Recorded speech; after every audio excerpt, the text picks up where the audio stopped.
Ask him again. Get in. What's wrong with this country right now? Talk to the camera. We don't have enough money. That's true. Why don't we have enough money? The government and every bank is taking it. Everything is wrong. You're absolutely right. From the mouths of children, from the mouths of babes. We want to have a future. Absolutely. We want children to have a future. Thank you, man. Everybody wants a better life. Absolutely. That's absolutely insane, man. Thank you for getting the youth involved. Here, the government and the Corps. We want our money back now, don't we? Yes. Yes. Yes. I like this guy. My dad here used to owe how much? We're talking about how much you owe, which is at least $46,000 in taxes because of those bailouts, which weren't just $800 billion, which weren't just a $1.2 trillion, which upon a partial audit of the Fed has been shown to be about 16 trillion. Do you know how much a trillion is? It's 1,000 billions. Can't count that high. Not just domestic bailouts. Dude, they went to Credit Suisse, foreign banks. Why did our tax dollars go to foreign banks? How does that make sense? Why do you take money out of my check that I could use to hire people and buy vehicles and equipment and to pay for workman's comp so that money could go to foreign banks? How does that make sense? How is that American? How is that patriotic? That's just about as patriotic as the Patriot Act. Yes. Woo! Yeah. Oh, and one more thing. What's that, Gideon? This Barack Obama is doing lies. He's not doing what he said he would do. He said he would stop this war, and he's making it even worse. We don't want this to turn into a third world war. We already had two. We don't want our children to get killed the second they're born. We don't want the hospitals gone. We don't want anything gone at all. We can be allowed to buy guns and Yeah, right. Lock and load. Lock and load. Run 16-round magazine. fight for your lives. If you want to survive this big tragedy. Yeah. Amen. All right, let's get this General Assembly started. All right, guys, welcome day 17 of Occupy Colorado Springs. Yeah. Some general rules of assembly. This is a peaceful assembly. At all times, we're here to educate and we're here to enlighten people. We're not here to argue. We're here to discuss and open dialogue between people. Last night, saw a lot of people just leaving the bars that I would never think that would actually stop and engage in the sort of dialogue that they were in with all sorts of people that were here with the movement and that weren't. But it just started people talking, which is what this is about. Absolutely. Mind your P's and Q's at all times, guys. We're being watched all the time by everybody. There are always eyes on us. Be respectful of everyone. Treat everyone with the utmost respect, followers of the movement and passers-by coming around. And even with dissenting viewpoints. And stay positive no matter the situation. If the police come, start taking down our tents. We need to remain calm, stay positive. We've got exit strategies being worked out. So besides that, just be appropriate. Nobody behind the counters inside the tents unless you're supposed to be there and you're manning the booths. People, there's a reason we have people back there. If you're back there, you need to stay calm. You need to stay within the information of what we're talking about within the movement. SDR, we'll touch on that later. And cleanliness is super key here, guys. This is our community. This is our park. This is what we're trying. This is the message we're trying to get out there. that we're here for the community. We're here for all of us, all 99% of us. So if you guys are coming across the park, coming over to hold a sign, pick up the trash, throw it away. Next Saturday, we're gonna at 10:30 in the morning. We're gonna have the system clean the streets day. So we're gonna hold General Assembly at 10:30 in the morning. Go ahead and march around downtown. Only the best stuff. And bring your gloves and bags, and we're gonna pick up the streets and clean everything up as we go. All right, show our love for the community. Yeah. Besides that, around here, keep an eye on everybody. Make sure we're keeping each other aware that we're keeping our area clean. In general, we don't want markers and stuff laying around, guys. That's grounds for graffiti and etc. We don't want to touch on that stuff. Okay. So.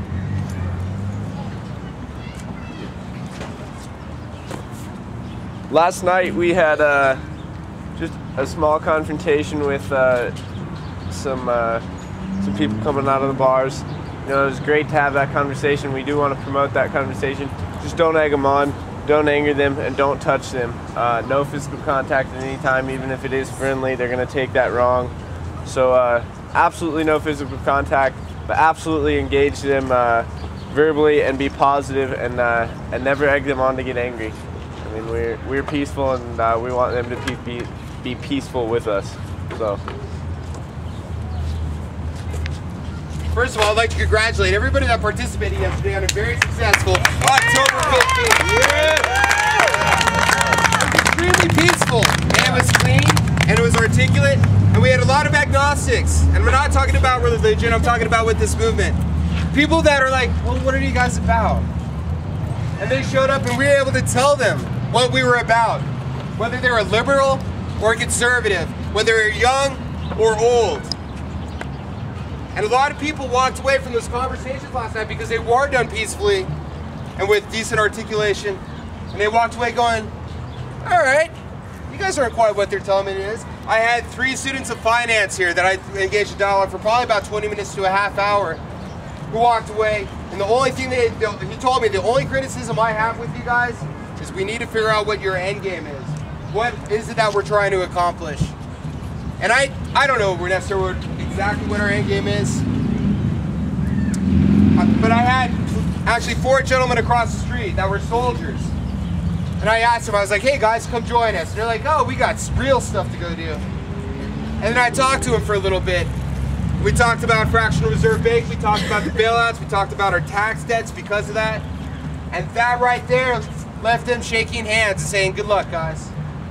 I had 4 more soldiers that stood here that looked at those graphs and those charts and were like, wow, I had no idea.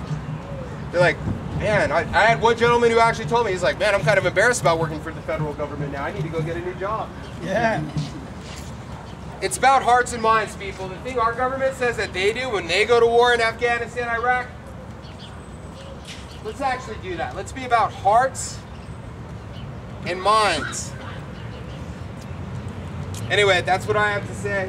But once again, I think you guys did an awesome job yesterday. I think you guys did an awesome job yesterday. I want to thank the Colorado Springs Police Department for being as cooperative as I could ever imagine they would be in this city, as warm as possible. And I'd like to thank everybody that stuck it out last night and that has been sitting out every night. Last night was the first time I've been out here. It's not easy being out in the cold all night, guys. That takes some dedication. And honestly, if it takes some dedication to be an American, then that's our civic duty. Absolutely. Amen. Yeah.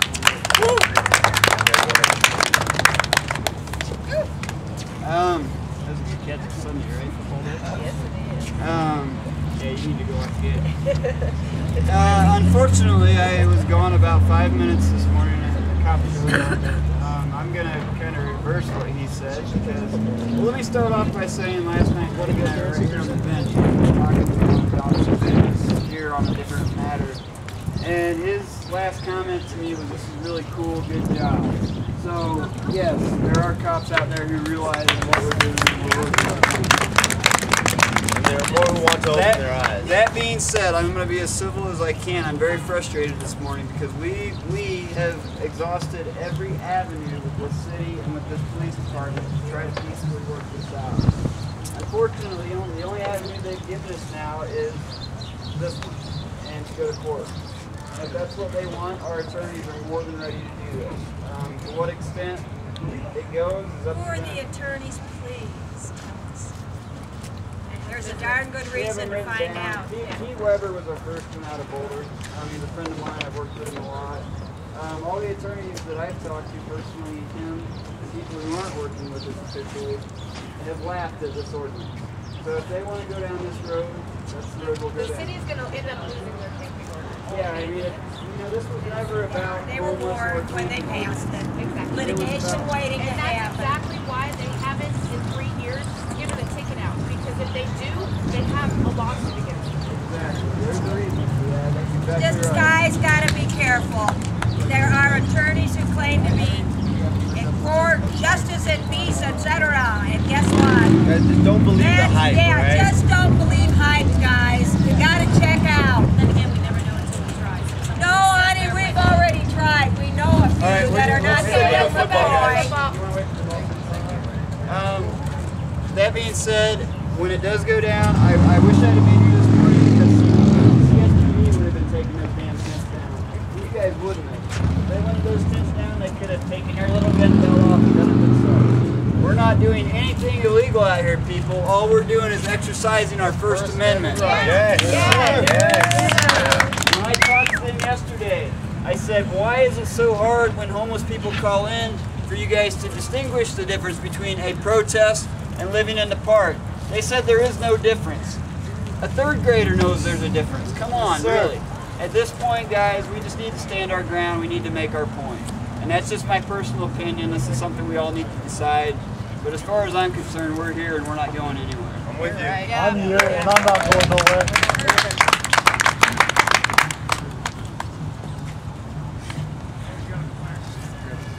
I've been doing a lot of filming and getting online, being as proactive as I can be for this movement. A couple days ago, I was kind of ashamed that our little community doesn't have a big following like they do up in Denver. Right. Today, I'm kind of glad because we have no arrest. Amen. I don't want to go to jail.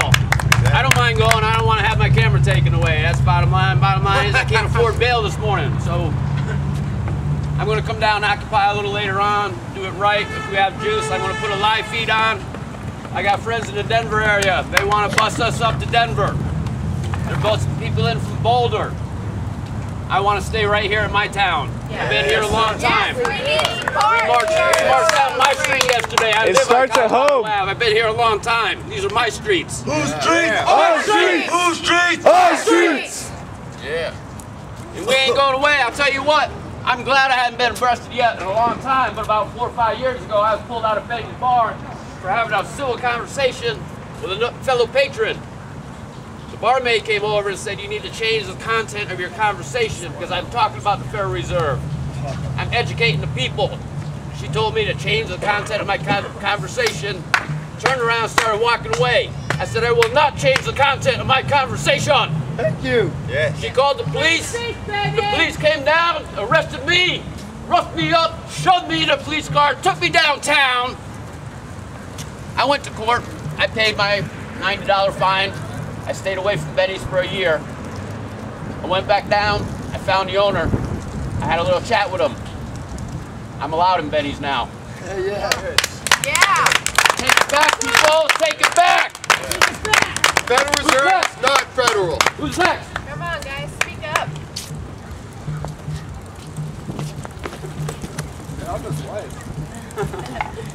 We got to think about what is in our lives right now that is the most challenging. What are your goals? What kind of future do you want? Where is the discrepancy between that and what your government and what your corporations are making available to you? The corporations and government, we can no longer think of it as a separate entity. Policies are passed by the government that allow corporations to put their hands in our pockets. I got enough hands in my pockets. I got enough mouths to feed. I don't need to be feeding Wall Street too. I don't need to be putting food on their table too. My son does not need to be putting food on Wall Street's table. Read your Constitution. Know what your actual rights are. Know what this country is about. So when people ask you why you're out here, you can say with dignity and with certitude. Yes, sir. With certitude why you are here. And know that it is completely congruent with what it supposedly means to be an American. Yes. Thomas Jefferson would be here. Ben Franklin would be here. George Washington would be here.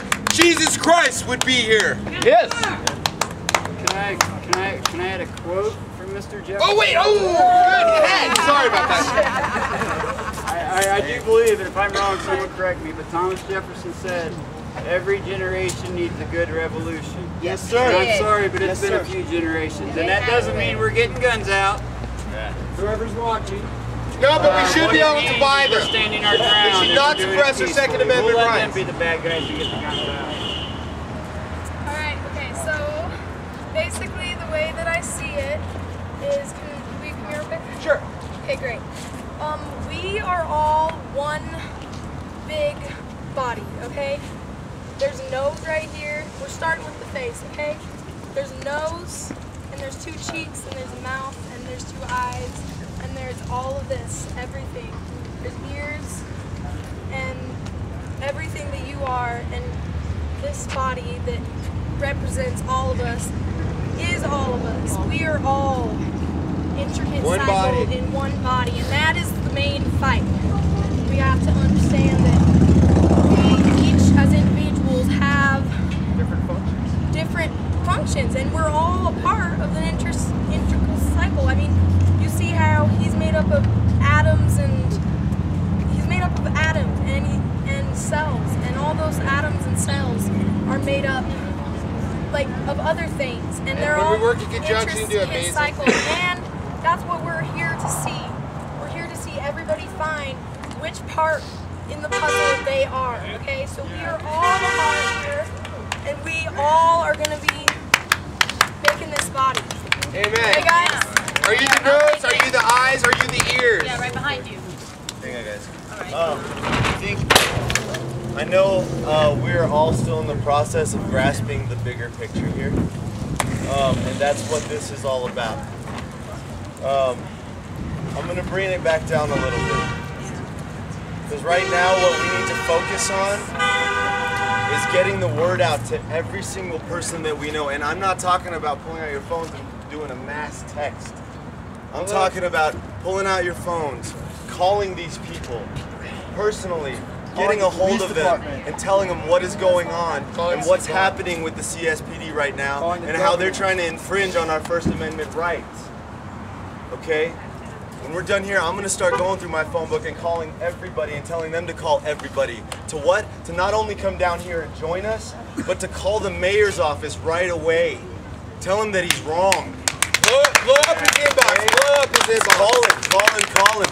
Call the police department right now. Tell them that they're wrong. We're peaceful protesters. We're Americans. We have rights. We're people.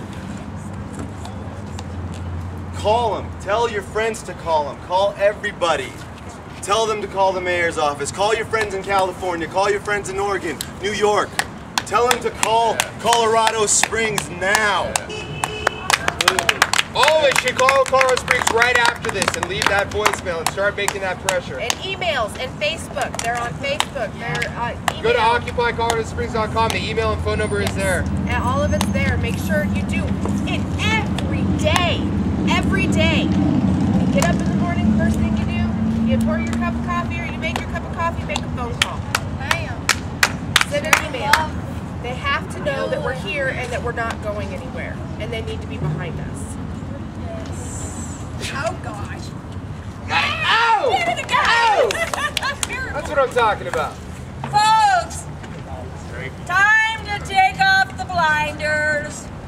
We can call people whose minds are firmly made up in one direction, and anything whatsoever we say is only going to make them more firm. There's a certain mayor. There's a certain mayor, and guess what? Towards election time, nearly $1 million turned in to get him elected, and guess who put up the money? Some brothers named Koch through their organization, Prosperity for America. They wanted a guy named Scorman kept out of office.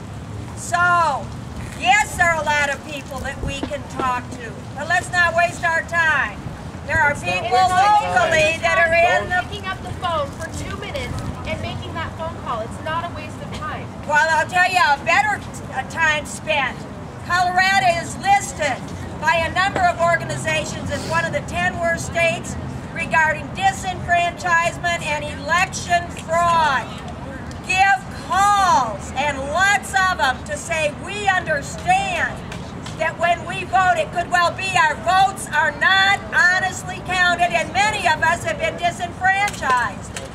That's a great way to call. That's true. Now that's true. just one of the things on this huge iceberg. Okay, guys. Can I respond to her real quick? No, so am I. I mean, because I'm just talking about prioritizing.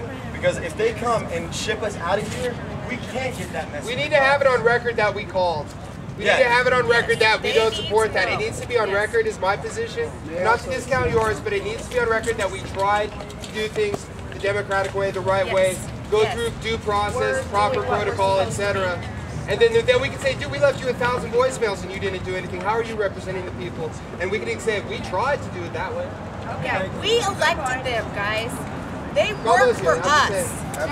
We aren't sure we elected anybody, my dear. Let's take off the blinders. Just real quick, I was also told yesterday by the hot team that the 2 council members who were supporting us, it was a miscommunication. They're not supporting us. So those are 2 people, Ms. Dugan and Mr. Lee, who deserve a whole lot of phone calls today to find out why we're backing down.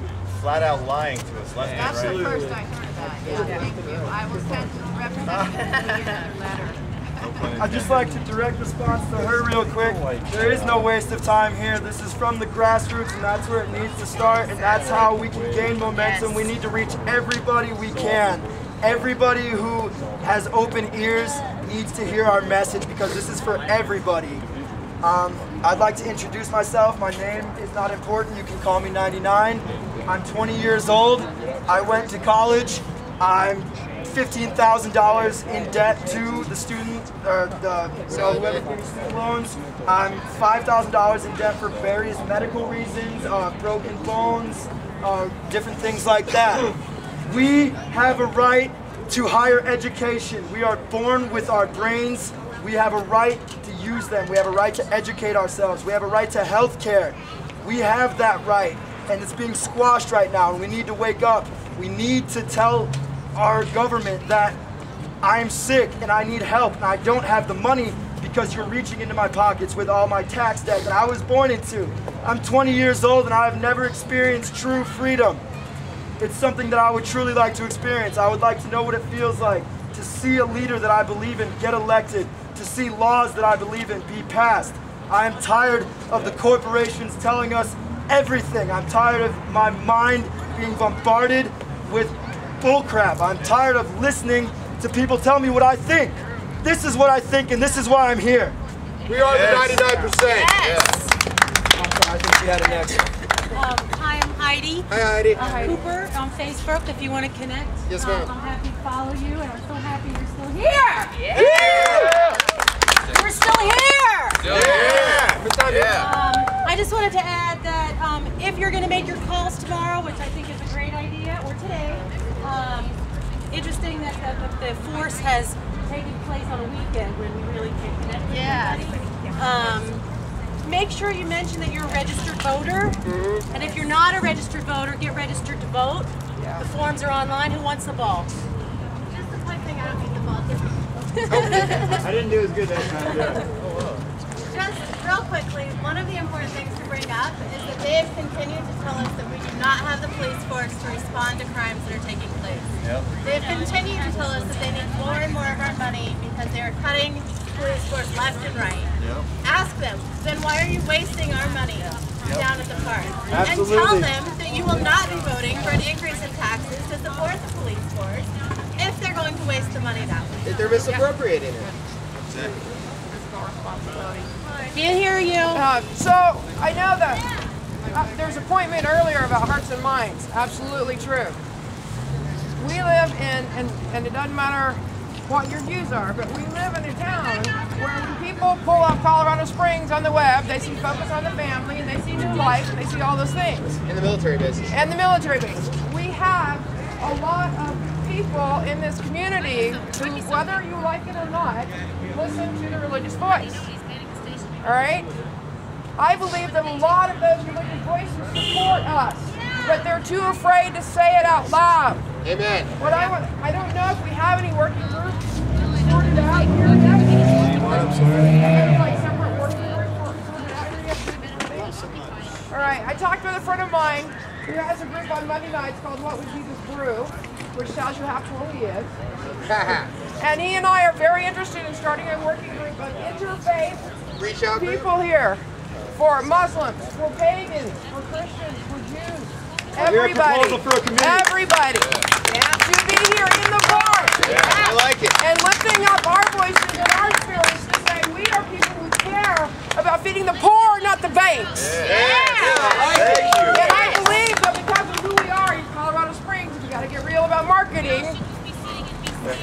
That if we can get together and say we are moral people, even if you're an atheist, you can be a good moral person. Amen. Right? So let's get all of us who are here for a moral movement to get our voices together and say this is who we're talking about. 99% of us are hungry. Absolutely. And the 1% want the food. 1% have the food. So we're asking, Trig and I are asking, my friend of mine, are asking for your approval to be part of an ongoing interfaith event here in the park, using the voice of the 99 behind us to say we're all in this together. Amen. I second that. All in favor? Aye. Awesome. Thank you. You saw my business card? 1 second. I just want to add to what she's saying. I touched on this yesterday. I went and talked to the conservative radio. I'm not going to say point out anyone, but there was someone here this morning with a sign knocking the Tea Party. Please, folks, let's not alienate anyone. Tea Party, liberal, middle. Express your views, but please don't express your views by dogging anyone. I got a call yesterday from the first host I was on with after I was on with the second host, who's been bashing the hell out of us and continue to. What's your email? But that's what we want. We want to address those people. We want to talk to them. The first host said that I did an awesome job, and I won't go into details about swaying opinion. And that's what we need, because a lot of those folks are the people who are doubting us, who don't know that we're fighting for them. So please, I just ask again, when you do your signs, let's keep them about the issues and not direct them toward the party. Promote our message, don't degrade another person's message. Okay, you guys, the truth is very, very simple, and I can tell it's getting simpler by the second. Now, I need you guys to believe something with me. We all need to believe this together. And basically it comes down to fire and water and the basic elements, okay? The basic elements need you guys' belief in them. They need you guys to believe in them, because fire is the lighter to the heart, okay? You guys can catch my difference. Fire is the lighter, and we're lighting the fires for a reason, okay? And the sun got its job back, finally. Okay? The sun is finally hearing and seeing again that this is all right. Every single thing that's happening is right. It's right for a reason. And I just need all you guys' faith. And the more hearts that we touch on this, the greater the power, which is beautiful. And just think about that. Just think about simplicity. All right? Amen. Thank you. I agree with you. It takes everyone. This protest has the largest demographic of any protest. We have every walk of life here. We have Republicans, Democrats, liberals, conservatives. We have people against war. We have people that are active duty. We have everyone here because we all know it is wrong what's happening right now, and we all need to stand up and make a change. Thank you. One of the first things that was said today by you was we need to focus on what we can do now to fix it. At the middle booth, we've been asking, everybody, what do you think about what's going on? And then the next question is always, well, what do you think we can do to change it? We've had wonderful suggestions, and I'm going to get most of them recorded, and we should come to a popular consensus on what direct action to take and what needs to be done to make a change. Because now's the time to stand up, and we cannot wait. We cannot be docile. Time is short, people. Yeah, Why the silver armband? The silver armband is either security or medic. I'm lifeguard, CPR, AED, first aid certified. So I'm here as a medic. That's just to keep everyone safe and create our own community. So anyone with this needs to be involved. If you guys need any kind of help whatsoever, security issues or medical issues, look for the silver arms. Wait, oh, okay. Oh, sorry, go ahead. No, you go. So I was thinking, like, the Tea Party in particular, I think should be embraced and brought into this movement. Amen. Right here. We're at a moment in history where we need to take back a lot from our government, and maybe there will be a time when we can rebuild and we can, give back control to the government that we're running. But at this point, I think we're mad about losing control here, and so anybody that's mad about that, that's the issue that's at the forefront. We had a lot of old school Tea Partiers here last night. People that came up from Denver from being up there in the march, that came here before driving their house all the way back in Falcon, came down here just to hang out. We're talking people with gray hair, people who are in retirement, people who are conservative, and people who are happy to stand down here with every person, whether liberal or conservative, and to show the fact that we recognize that something is broken, and show the fact that we recognize something needs to be fixed. And we're together in that in unity. There's no more left or right, it's right and wrong. Hell yeah. 99% of us that are getting effed over. Exactly. We should all be here, Yeah. Well, and we're not, like you said, none of us, right or left, are very far off on key issues. Nope. And those are the issues we need to tackle first. So we do absolutely need to do together. More similarities than differences nowadays, guys. Fumble! I'm not a football player. And then after that, this young lady's been waiting to speak very patiently. Here you go. Oh, no, you can go ahead. I'll just watch you. My name is Ken Tuck. Hello, Ken. Hello, Ken. How you doing? Good, I'll man. just give you my opinion why I think we're here. Please. And I'm a little older than most of you people, but I think it started with the first credit card and debt. And I'll give you from people I know, maybe my own personal experiences. You get a little card, a credit card from American Express in the 1980s for $500. And oh wow, this is a status symbol. Not many people had a credit card. That was really something. You got your credit card. This is your first debt. Then a short time later, you get a Visa card for like $10,000. Oh, you can pay off that $500 American Express card. Oh, maybe a year later, you get a gold card from MasterCard for $25,000. Well, now you can pay off that Visa card, and you can pay off that American Express card. Too. So, Ponzi scheme. So you're going farther and farther in debt. Now this, follow me here. So you got, because this is where we started, that's why we're here today. Yep. So you got that card going, and you got that $25,000 gold card. So you run into debt because you got expenses. You might get sick, your car breaks down, costs you $1,000 to get it fixed. You're only, and also this is the important point to remember, it's very important. This happened around 78. We had Jimmy Carter as the president. We had inflation. This workers didn't want to. Employers did not want to pay their workers more because inflation was going up. Then we had a great recession under Ronald Reagan in like '82 and '84. Wages, if you go and look at the statistics, find it anywhere you want to look in the Bureau of Statistics. Labor since 1978 and early '80s to this day has been flatlined. I have a graph over there that represents exactly that from 1978 all the way up to the current date. Exactly. And it shows where. Check that graph out. Wages have been flatlined, but productivity of what workers were making went sky high. and the employers and companies were making a lot of money, but they were not paying their workers to keep up with their productivity. They were before that, up to that time, when workers made 5% productivity, they would get a 5% pay increase every year. Your wages kept up with the productivity. I know this is complicated for some people, perhaps. It shouldn't be, though. It shouldn't be. It's very basic. So follow me. I'm trying to get to a point here.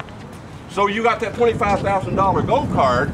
You're in debt, and then you're about to hit bottom. You just can't afford it anymore. You got to go cold turkey. Well, all at once they figure out a new scheme. A new scheme from the financial institutions, the big banks, said we'll make these mortgages real easy for people to get. And they can refinance their mortgages. We turned our houses into ATMs. So you went down and refinanced your mortgage. You got $25,000, $30,000. You paid off all those credit cards you had. Now you got that refinanced your house. You got a little extra money. Your house is worth a lot of money. So the banks started selling these mortgages to anybody. No matter if you had a job, they'd sell it to your dog. If you could fog a mirror, you could get a house, 100% financing. So I was in mortgages at that time. This is true. This is why we're here today. Now, so you got that your mortgage refinanced. You got all that money, and you got extra money in the pocket to spend. Well, the banks they started refinancing to anybody. No matter if you had a job, you couldn't even afford your house. We'll sell you a house. Stated assets, no income, no asset loans were very common. Exactly. So they got all these mortgages. A lot of them weren't worth a dang. No. So what they did, they put them all in a big old bucket, big old basket. Like a bushel of apples with how many bad ones? And sold them as default securities all around the world. The banks around the world and everything. They put them and sold them security on Wall Street. They sold them to China. They sold them to Sold them to China. Sold them to every country in the world. And they don't know who they sold them to actually. And they don't know what the actual risk is because it's incalculable. They think it might be $60 trillion or more. More money than it's in the world because they don't know because it's been doubled here and there, you know. And then they recoup that with their tax dollars. So then the banks. But all that stuff used to be illegal. The government made it legal for them to do that. Well, that's a good point. They made it illegal. That is the point. They made it legal in 98. Bill Clinton signed to do away with the Glass-Steagall Act, which in the 1930s, when we went through the Great Depression, we experienced all that. You're supposed to learn from history. Obviously, we didn't learn anything from history. So they don't teach it. Because they did away with it. You know, we had Bill Graham and Bill Clinton and a few others. And so we'll just make all the banks like investment banks. And they can all invest in these securities. And they sold them all around the world. And then in 2008, what happened in September 2008? The bottom fell out. Get it! The bottom fell out, and the banks were standing there like, what are we going to do? What are we going to do? We're going to go broke. And so George Bush and Barack Obama, no partisan thing here, this is all of them together. They said, we'll bail out those banks. We'll give them $700 billion. And George Bush and Hank Paul, the Treasury Secretary, stood up there in the middle of September 2008, before Barack Obama ever became president. They said, we got to have $700 billion by this Friday, or the whole system will collapse. And their proposal for this was a 4-page document. 4 pages, and no restrictions. Third grade that were bigger than that, longer than that. So we gave them the money. Taxpayers, we covered them. We covered them. Now they're keeping all this money. 20-some million people without jobs. People graduating from college can't get a job because the banks are holding on to the money, and so we see that it's getting situations like this getting bad all around the world, and that's why we're here today. Amen. That's why we're here today. I'm just trying to put it in my perspective. That's my opinion. Sir, that's exactly what you did, man. Good job. Joe Laker, by the way. Yeah, that's what you. Sorry. All right, I'll look you up, Ken. I'm only here yesterday and today because I came from Casey, which is 2 hours away. Thank you. I have to work in the morning, so this is going to be the last one, so I'll have to come back next weekend if you guys are still there. We'll be here. The reason I'm here is because the 1% is getting the caps. They only have to pay a certain percentage on it, so much amount of their money instead of all of their money. And the loopholes, there's so many loopholes. And that's what's stopping the important things that's needed today. like our police department, so we can have more people on the street, our ambulances, so we can have more ambulances on duty, and our military. There's a lot spent on our military, but it's going to our weapons, and it's going to a bunch of other stuff. It's not going to the soldiers. It's not going to the soldiers of the air. They don't have their vests. They don't have the Humvees are armored for nothing IEDs underneath it. So when they get blown up, their legs are blown off. They're killed. People. I mean, it's just horrible. The money being spent in the military is not going to protect our soldiers. No, it's going to Halliburton, so we can pay KBR $100 for a load of laundry. And it would simply be if everybody paid equal percentage on all the money made, all the tax, all the stuff and sales and everything. We could even everything out so people could have more housing, more veterans could get their money, more police, more everything. Education, yes. I'm a preschool, I have a 2-year-old teacher and I make $9.20 an hour and I have a good job, but it's still, I mean, the kids, I pay for a lot of stuff myself and like little, just stuff to kind of put up a little bit to make it a little more fun. And it's going on. It's even worse in schools because when I was in school just 10 years ago, we didn't have to pay for our Kleenexes, we didn't have to pay for our tape and markers and crayons and toilet. I mean, I'm surprised they don't pay for their toilet paper, but that's how it is. On my friend's list, it's just on and on and on. My nephew, he has to pay for a week's worth of snacks because they're not getting their money. And if it would just even out, it's all it is. What about Tasha? We'll go get you some meat right now. Alright, well, I just wanted to say about how everything's all messed up. Yeah, we need to say, like, when I ask a question, like, what do you think is, like, the source of things? How did this come about? What brought these things about? What I think, what comes to mind when I ask myself that question is, your last name is spelled T-U-C-K, or, like, our central sharp, like, the illusion that we are separate from each other, that it's survival of the fittest, that we're fighting against each other, that we're trying to cut each other's backs, that's all we like, use each other's stepping stools, I'll talk to you soon, each other take care of me. to get to these points where we're like superior than other people. That's the whole mentality that we have. That we have to be superior, and there has to be somebody who's, you know, not superior, so that we can stay superior. That's basically what they're doing, is trying to keep the system the way it is, keep us in the 99%, keep them.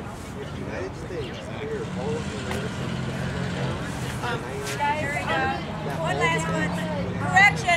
Just a correction, a quickie. Okay, that's fine. Okay. I'm going to cut it down to 1 or 2 more people because we're running really long. I know we can all sit here all day long and talk about this stuff, but I want our presence out on the corner also. So, correction. Yeah, I just want to say one thing and I'll say it quickly. The left says everything is proposed to the corporation. The right says everything is proposed to the government. There's no difference. They're not different. It's a false distinction. All it does is get everybody at one another over an argument that's not real. Like a good cop, bad cop? Indistinguishable.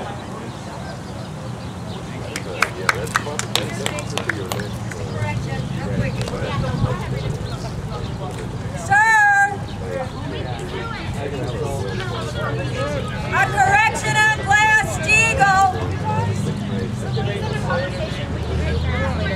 Well, he ought to know. And I'm not pro-Clinton, believe me, that isn't it. But you go back and you study it. Critical thinking, folks, we need it. He had a veto-proof passage of doing away with Glass-Steagall.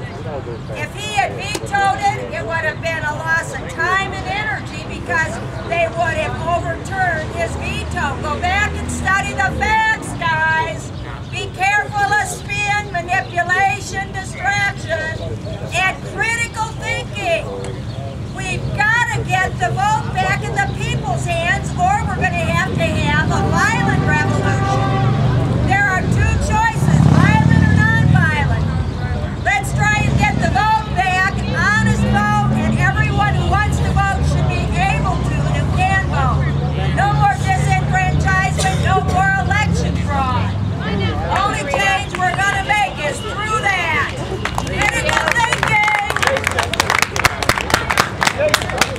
just like to thank everyone who's come out and talked about the issues today. But right now I want to talk about a little bit of organization.